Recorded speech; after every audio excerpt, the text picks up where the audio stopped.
ಪ್ರತಿಯೊಬ್ಬರ ಮನಸ್ಸನ್ನು ಮುಟ್ಟುವಂತ ರೀತಿ ಮಾಡಿ, ಕಷ್ಟ ಅಂದ್ರೆ ಏನು, ಹೇಗೆಲ್ಲ ಈ ಒಂದು ಬುಡಕಟ್ಟು ಜನಾಂಗದಲ್ಲಿ ಏನು ಕಷ್ಟಗಳಿತ್ತು ಎಂಬತಕ್ಕಂಥದ್ದನ್ನು ಬಹಳ ಆತ್ಮಗರ್ಭಿತವಾಗಿ ಎಳೆಯಾಗಿ ಬಿಡಿಸಿಟ್ಟು ಒಳ್ಳೆ ಧ್ವನಿಯಲ್ಲಿ ಅದನ್ನ ಆಲಿಸಿ ಚಿತ್ರಕ್ಕೆ ಮೆರುಗನ್ನು ತಂದಿರತಕ್ಕಂತಹ ಚಿತ್ರ ರಚನೆ ಅಂದ್ರೆ ಈ ಒಂದು ಸಾಲುಗಳನ್ನು ಬರೆದಿರ್ತಕ್ಕಂಥವ್ರಿಗೂ, ಹಾಡಿರ್ತಕ್ಕಂಥವ್ರಿಗೂ ಮತ್ತು ಇದಕ್ಕೆ ಸಂಗೀತವನ್ನ ನಿರ್ದೇಶನ ಮಾಡಿರ್ತಕ್ಕಂಥವ್ರಿಗೂ ನಾವು ಆಭಾರಿಯಾಗಿದ್ದಾನೆ. ಒಳ್ಳೇದಾಗ್ಲಿ. ಈ ನಾವು ಕಾತುರತೆ ನಿಮಗೆಲ್ಲ ಹೇಗಿದೆಯೋ ಈ ಪೂರ್ಣ ಚಿತ್ರವನ್ನು ನೋಡಬೇಕು ಎಂಬತಕ್ಕಂಥ ಕಾತುರತೆ ನನಗೂ ಇದೆ. ಒಳ್ಳೇದಾಗ್ಲಿ, ಶುಭವಾಗಲಿ. ಅಪರೂಪದ ಒಂದು ಶಕ್ತಿಗಳ ಪ್ರಾರಬ್ಧದ ತುಣುಕುಗಳು ಕಂಡು ಬರುತ್ತೆ.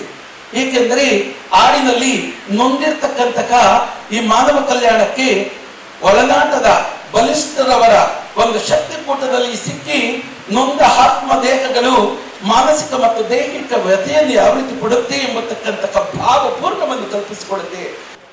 ಕೋರ ಸಿನಿಮಾ ಯಾಕೆ ನೋಡಬೇಕು? ಕೋರ ಸಿನಿಮಾ ಖಂಡಿತ ನಿಮಗೆ ಒಂದು 150 ರೂಪಾಯಿ ಕೊಟ್ಟು ಬರೋ ಪ್ರೇಕ್ಷಕನಿಗೆ ಒಂದು ಹೊಸ ಪ್ರಪಂಚದ ಅನುಭವ ಆಗುತ್ತೆ. ಅದೊಂದು ಗ್ಯಾರಂಟಿ ಕೊಡ್ತೀನಿ ನಾನು. ಒಂದು ಸಿನಿಮಾ ನೋಡ್ತಾ ಟ್ರಾವೆಲ್ ಆಗ್ತಾ ಒಂದು 5 ರಿಂದ 10 ನಿಮಿಷ ಅವನು ಗೊತ್ತಿದ್ರೆ ಕನೆಕ್ಟ್ ಆಗ್ತಾ ಹೋಗ್ತಾ ಇರ್ತಾನೆ. ಪ್ರತಿ ಒಂದು ಕ್ಯಾರೆಕ್ಟರ್ಗೂ ಕನೆಕ್ಟ್ ಆಗ್ತಾ ಹೋಗ್ತಾ ಇರ್ತಾನೆ. ಆ ಕ್ಯಾರೆಕ್ಟರ್ ಹತ್ರ ಇವನು ಹೇಳ್ತಾನೆ, ನಕ್ಕೋದ್ರೆ ಇವನು ಹೋಗ್ತಾನೆ.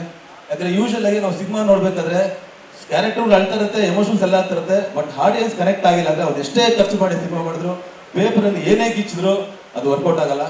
ಬಟ್ ಇಲ್ಲಿ ಆ ಒಂದು ತಲೆಯಲ್ಲಿ ಇಟ್ಕೊಂಡೆ ನಮ್ಮ ಟೀಮು ಈ ಸಿನಿಮಾನ ಹಿಡಿದಿರೋದು. ಖಂಡಿತ ಎಲ್ಲರಿಗೂ ನಮ್ಮ ಕಲಾವಿದರು ಒಳ್ಳೆದಾಗಬೇಕು ಅಂತ ಆಶಿಸ್ತೀನಿ. ಈ ಪಾತ್ರಕ್ಕೆ ಹಲವಾರು ಮುಖಗಳಿದೆ. ಹಿಸ್ಟ್ರಿಯಲ್ಲಿ ಏನು ನಡೆದಿದೆ, ಮುಂದೆ ಏನು ಅಂತ. ಸೊ ನಾನು ಪಾತ್ರದ ಬಗ್ಗೆ ಜಾಸ್ತಿ ಹೇಳೋಕ್ಕೂ ಆಗಲ್ಲ, ರಿವೀಲ್ ಮಾಡ್ದಂಗೆ ಆಗುತ್ತೆ. ತುಂಬ ವೇರಿಯೇಷನ್ಸ್, ತುಂಬ ಎಕ್ಸ್ಪ್ರೆಷನ್ಸ್ ಎಲ್ಲ ಇಟ್ಟು ನನಗೆ ಹೇಳ್ಕೊಟ್ಟಿದ್ದಾರೆ. ನಾನು ಆ್ಯಕ್ಚುಲಿ ನನಗೇನು ಮಾತಾಡೋಕ್ಕಾಗೋದಿಲ್ಲ, ಸಸ್ಪೆನ್ಸ್ ಆಗೇ ಇಟ್ಟಿದ್ದಾರೆ ಇಲ್ಲೂ ಅಷ್ಟೇ. ಕೋರ ಅಂದ್ರೆ ಏನಪ್ಪ ಅಂತ ಹೇಳಿದ್ರೆ, ಕೋರ ಮಾರ ಬೀರ ಅಂತ ಬುಡಕಟ್ಟ ಜನ ನಮ್ದು ಹೆಸರು ಬರ್ತದೆ. ಆ ಟೈಟ್ಲು ಕೋರ. ಮತ್ತೆ ನಮ್ಮ ಕೊರಗಜ್ಜ ಸ್ವಾಮಿ ಆಶೀರ್ವಾದ. ನಮ್ಮ ಕೊರಗಜ್ಜ ಸ್ವಾಮಿನ ನಮ್ಮ ಸಿನಿಮಾದಲ್ಲಿ ಕೋಲಾಲ ಮಾಡಿಸಿದ್ದೀವಿ. ನಿಜವಾದ ಒಂದು ಮೈ ಜುಮ್ಮುವಂಥ ಒಂದು ಸನ್ನಿವೇಶಗಳು.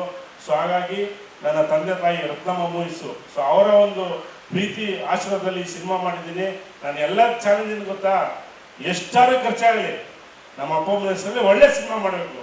ಸೊ ಹಂಗಾಗ್ಬಿಟ್ಟು ಈ ಸಿನಿಮಾ ಗ್ಯಾರಂಟಿ ಖರ್ಚಿದೆ. ಹಾಗಾಗ್ಬಿಟ್ಟು ಈ ಸಿನಿಮಾಗೆ ನಾನು ಎಷ್ಟು ಬಜೆಟ್ ಖರ್ಚು ಮಾಡಿದ್ದೀನಿ ಅಂತ ಹೇಳಿದ್ರೆ, ಒಂದು ದೊಡ್ಡ ಹೀರೋಗೆ ಏನು ಖರ್ಚು ಮಾಡಿರ್ತಾರೆ ಬಜೆಟು ಅಷ್ಟು ಖರ್ಚು ಮಾಡಿದ್ದೀನಿ. ನಾನು ನಂಬರ್ ಹೇಳಲ್ಲ, ಸಿನಿಮಾ ರಿಲೀಸ್ ಆದ್ಮೇಲೆ ಹೇಳ್ತೀನಿ.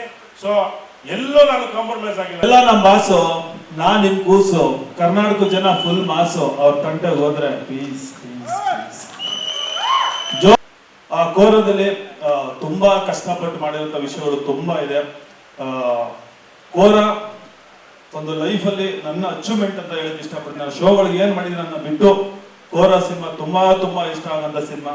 ನಮ್ಮ 3 ದಿನ ಕಷ್ಟಪಟ್ಟು ಇಷ್ಟಪಟ್ಟು ಪ್ರೊಡ್ಯೂಸರ್ ಆಗಿ ಅಲ್ಲಿ ಇಲ್ಲಿ ಕೆಲಸಗಳು ಮಾಡಿ ತುಂಬಾ ಕಷ್ಟಪಟ್ಟು ಪ್ರೊಡ್ಯೂಸ್ ಮಾಡಿದ್ದಾರೆ. ಈ ಕೋರ ತುಂಬಾ ಹಿಟ್ಟಾಗ್ಬೇಕನ್ನೋದು ನನ್ನ ಆಸೆ. ಇದರಲ್ಲಿ ಈ ನೆಲದ ಮಣ್ಣಿನ ವಾಸನೆಯನ್ನ ಕಳ್ಕೊಂಡಂತ ವ್ಯಕ್ತಿಯ ಪಾತ್ರನ ಅದ್ಭುತವಾಗಿ ನಿರ್ವಹಿಸಿದ್ದಾರೆ ಇವರು. ಮತ್ತು ಇವರ ಹೆಂಡತಿ ಪಾತ್ರ ಮಾಡಿರುವಂತ ನನ್ನ ಮಗಳು ಎಲ್ಲೋದ್ರು ಸೌಜನ್ಯ ಅವರು.